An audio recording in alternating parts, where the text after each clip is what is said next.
just to widen this out a little bit, it's not just audience interpretation that matters in this kind of telling the stories about what happened so that we can build on it and learn on it and try to explain what's happening. A project called Boudros, who you all are probably familiar with, a really beautiful project by Julia Baca. Julia commissioned and worked with a group of researchers to do what's called a content analysis.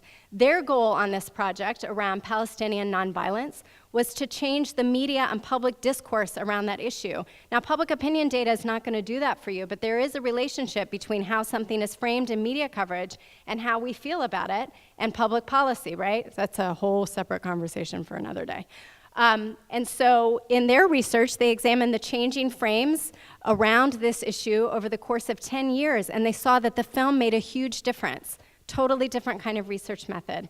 A project done by the Lear Center, is Dana Chin here yet?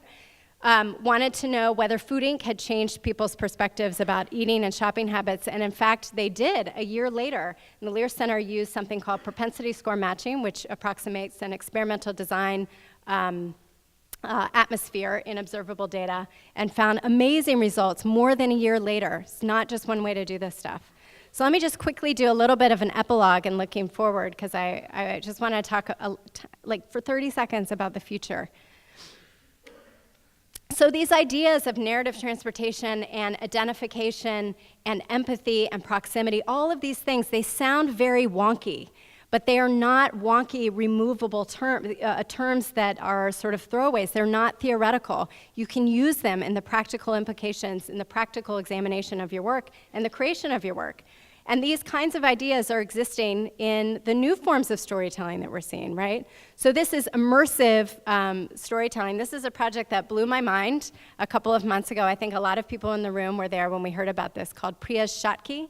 I'm going to look at my notes here to make sure I don't describe it incorrectly. It has nothing to do with me, but it's just a beautiful project. That is changing cultural norms in India around gender violence, gender-based violence. And so the idea of an augmented reality comic book where people can interact with the characters using a Hindu goddess character and a regular woman who has been the victim of gender-based violence are tackling gender norms. Now, these are ideas about empathy, identification, and what you can do, right? The same model.